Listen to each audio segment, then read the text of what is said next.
Quad থেকে বের করে দেওয়া হবে ভারতকে? অনেকেই এরকমটা বলা শুরু করেছে। কতটা সত্যতা আছে এতে চলুন জানি। আপনারা জানেন আমেরিকা কতটা অ্যাগ্রেসিভ অ্যান্টি চায়না মিশনে। এই চায়নাকেই কাউন্টার করার জন্য আমেরিকা অস্ট্রেলিয়া, জাপান ও ভারতকে নিয়ে একটা সংগঠন তৈরি করেছিল যার নাম কোয়াড। তবে হ্যাঁ, আমেরিকা কোয়াডের মতোই একটা সংগঠন তৈরি করার চেষ্টা করছে। তাই বলে পুরনো কোয়াড থেকে ইন্ডিয়াকে বের করে দেবে এটা কোথায় বলেছে? এবং যেটা শোনা যাচ্ছে আমেরিকা অস্ট্রেলিয়া, জাপান ও ফিলিপিন্সের সঙ্গে নতুন কোয়াড গঠন করতে চাইছে। আমেরিকান মিডিয়া এটাকে এমনভাবে হাইলাইট করছে যেন মনে হচ্ছে ভারতকে রিপ্লেস করে ফিলিপিন্সকে এন্ট্রি দিয়ে কোয়াডকে স্ট্রং করে তুলছে। এখন মনে হতেই পারে কোয়াড থাকতেও কোয়াডের মতো আরো একটা সংগঠন কেন? তো চলুন এটাকেই একটু ঘেটে দেখা যাক। আসলে আমেরিকার একটা খুল্লা অ্যান্টি চায়না গ্রুপ দরকার যারা চীনের এগেনস্টে অল টাইম অ্যাগ্রেসিভ থাকবে। আমেরিকান মিডিয়া এটা বলছে American defence secretary Lloyd Austin চাইছেন এরকম কিছু একটা হোক যারা প্রচন্ড অ্যান্টি চায়না হবে। এখন দেখুন, ভারত অত্যন্ত বিচক্ষণ। কারো কথায় নাচার মতো দেশ ভারত নয়। পুরনো কোয়াডে ভারতই একমাত্র দেশ যে আমেরিকার অ্যালয় নয়। ভারত কখনোই আমেরিকার প্রপার সিকিউরিটি অ্যালয় হতে চায় না। ভারত কি অসমর্থ? ভারত অল টাইম পার্টনারশিপকেই প্রেফার করে। তার জন্য আমেরিকা একটু হলেও অসন্তুষ্ট হয়েছে। তার জন্য তারা নতুন কিছু করার চেষ্টা করছে। এখন তাদের নজরে ফিলিপিন্স পড়েছে।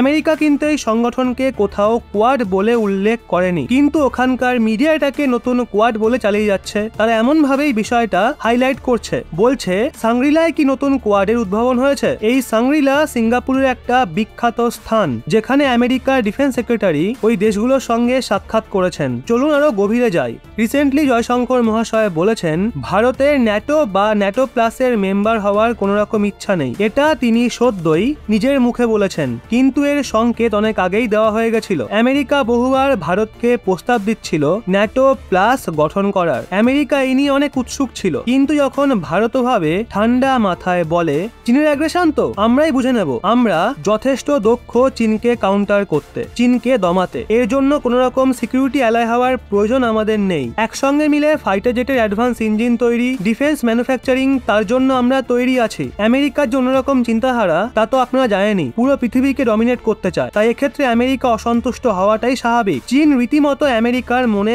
ভয় ধরিয়ে দিয়েছে। এখন চীনকে দমানোর জন্য আমেরিকা মরিয়া হয়ে উঠেছে। সেক্ষেত্রে আমেরিকার ফার্স্ট চয়েস ইন্ডিয়া, কারণ ভারতের হিউজ পপুলেশন, পরমাণু শক্তি সম্পন্ন দেশ ভারত, সেনাবাহিনীও স্ট্রং। তবে ভারতও আমেরিকার ছায়া হয়ে তার পেছন পেছন চলবে কেন? সেই জন্য আমেরিকা নতুন অপশন খোঁজা শুরু করে দিয়েছে। সেখানেই এখন আমেরিকার নজর রয়েছে ফিলিপিন্সের ওপর, কারণ ফিলিপিন্স পুরোপুরি অ্যান্টি চায়না। এমনকি ফিলিপিন্স একেবারে ঠিকঠাক সিকিউরিটি পার্টনার হতে পারে আমেরিকার। আমেরিকার অ্যালায় তো অনেক আগে থেকেই হয়ে আছে। তবে কি প্রপার সিকিউরিটি সাপোর্ট দিতে পারবে আমেরিকাকে চীনকে আটকানোর জন্য? কখনোই না। ফিলিপিন্সের অবস্থান দেখুন, এটা একটা আইল্যান্ড কান্ট্রি, জনসংখ্যা ওই 11.5 কোটির মতো। ব্রহ্মোস মিসাইল কিনেছিল, ভবিষ্যতে আরো অনেক যুদ্ধ সামগ্রী তারা ভারতের থেকে কিনতে পারে। এই নিয়ে তারা বেশ কিছুদিন চর্চায় ছিল। এই দেশের কাছে না তো নিজের ডিফেন্স ম্যানুফ্যাকচারিং ক্যাপাসিটি রয়েছে, না তো তাদের মিলিটারি অত স্ট্রং। আসলে কি জানেন, ফিলিপিন্সের সঙ্গে আমেরিকার ডিফেন্স প্যাক্ট রয়েছে, প্রপার ডিফেন্স ট্রিটি। আমেরিকা প্রতি বছর এই নিয়ে একটা প্রতিবেদন ছাপে মিনিস্ট্রি অফ ডিফেন্সে। যদি ফিলিপিন্সে কোনো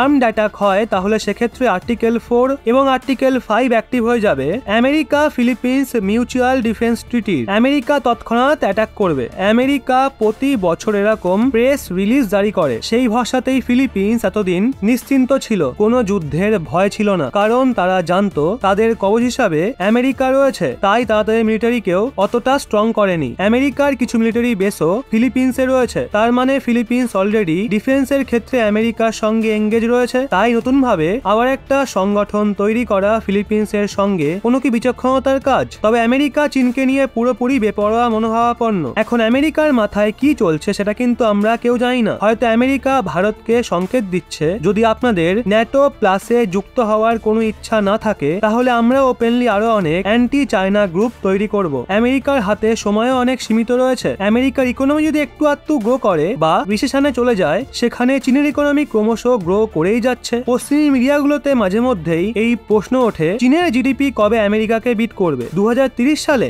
নাকি 2035-এ? ফরমার IMF ডেপুটি চিফ বলেছেন 2035 সালে বিট করবে। যদি ধরি 2035 সালে চীন আমেরিকার ইকোনমিকে টপকে যাবে, তখন চীনের মিলিটারিও স্ট্রং হয়ে যাবে। আমেরিকা এটা নিয়েই খুব চিন্তায় রয়েছে। তাই আমেরিকা সব রকম ভাবে চেষ্টা করছে চীনকে আটকানো। এখন আমেরিকা ফিলিপিন্সের সঙ্গে গ্রুপ বানিয়ে যদি ভারতকে সংকেত দিতে চায় তাহলে সেটার ইম্প্যাক্ট ভারতের ওপর কোনোভাবেই পড়বে না। ফিলিপিন্স আমেরিকার সঙ্গে অনেক আগে থেকেই এঙ্গেজ ছিল, তাই এখানে নতুন কিছুই হচ্ছে না। চীনও এটা দেখে ঘাবড়াবে না, কারণ চীনও জানে দুই দেশের একটা ডিফেন্স প্যাক্ট অনেক আগে থেকেই রয়েছে। আর ফিলিপিন্স স্ট্রং কোনো দেশ নয়। এখন যে কোয়াড রয়েছে সেটাকে আরো স্ট্রং করা উচিত আমেরিকার, আরো আপগ্রেড করা উচিত। শিনজো আবে সর্বপ্রথম কোয়াডের আইডিয়া সবাইকে দিয়েছিলেন, তখন কোয়াডের প্রথম ভার্সন তৈরি হয়। ডোনাল্ড ট্রাম্পের আমলে আরো কিছুটা মজবুত হয়, কোয়াডের সেকেন্ড ভার্সন তৈরি হয়। এখন বাইডেনের উচিত এই কোয়াডকেই আরো স্ট্রং করা। ভারতকে ছাড়া চীনের ওপর কোনো রকম ভাবেই ইম্প্যাক্ট ফেলা যাবে না। চীনকে